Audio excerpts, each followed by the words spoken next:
ఇప్పుడు మీకు చిటికెలో చికెన్ కర్రీ లాగా మీల్ మేకర్ శనగపప్పు టమాటో ఒక పొటాటో తీసుకొని కర్రీ చేసి చూపిస్తాను. మీకు చికెన్ కర్రీ లాగానే ఉంటుంది.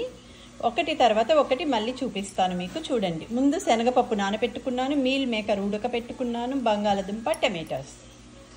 మీల్ మేకర్ శనగపప్పు కర్రీకి ధనియాలు, కొబ్బరి, కొంచెం దాల్చిన చెక్క, లవంగ, ఇలాచి ఇవి గ్రైండ్ చేసుకొని పక్కకు పెట్టుకోవాలి. మీల్ మేకర్ శనగపప్పు కర్రీ చేయడానికి ఒక కుక్కర్లో ఒక గరిటెడు నువ్వుల నూనె వేస్తున్నాం. నూనె మరిగింది. కొన్ని ఉల్లిపాయ ముక్కలు, పచ్చిమిరపకాయ ముక్కలు వేస్తున్నాం.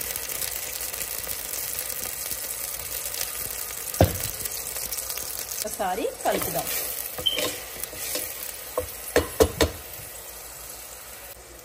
ఉల్లిపాయలు వేగుతున్నప్పుడే పసుపు, అట్లానే రుచికి సరిపడే ఉప్పు ఒకసారి కలుపుదాం.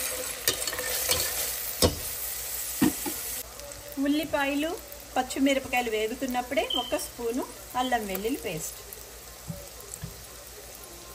ఉల్లిపాయలు కొంచెం బ్రౌన్ కలర్ వచ్చే వరకు వేసుకోవాలి. ఉల్లిపాయలు వేగుతున్నప్పుడు బంగాళదుంప ముక్కలు కూడా వేయాలి.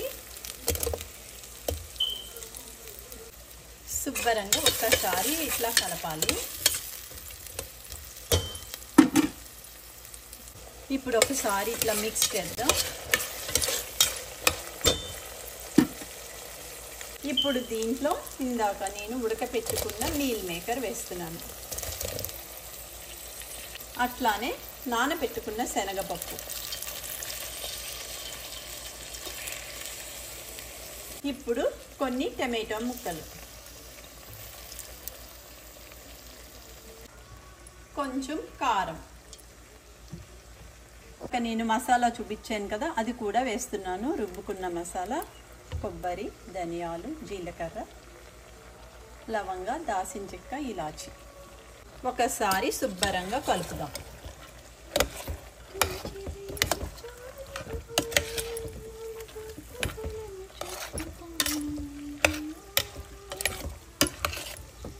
చూడండి, ఇట్లా శుభ్రంగా కలిపేసుకోవాలి.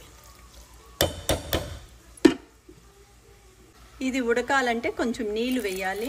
ఇవే మసాలా నీళ్ళు వేస్తున్నాను. చూడండి, మళ్ళీ శుభ్రంగా కలపాలి. 1 విజిల్ వస్తే చాలు.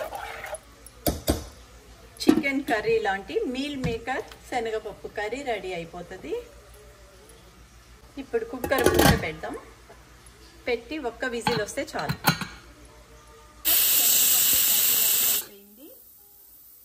ఇప్పుడు మీల్ మేకర్ శనగపప్పు కర్రీ ఎట్లా అయిందో చూద్దాం. ఇప్పుడు ఒకసారి కలుపుదాం. చూడండి ఎంత బాగుందో. చికెన్ కర్రీ లాగానే రుచిగా మీల్ మేకర్ శనగపప్పు పొటాటో రెడీ.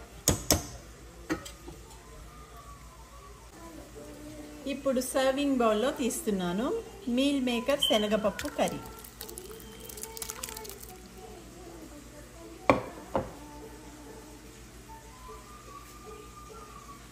రెడీ.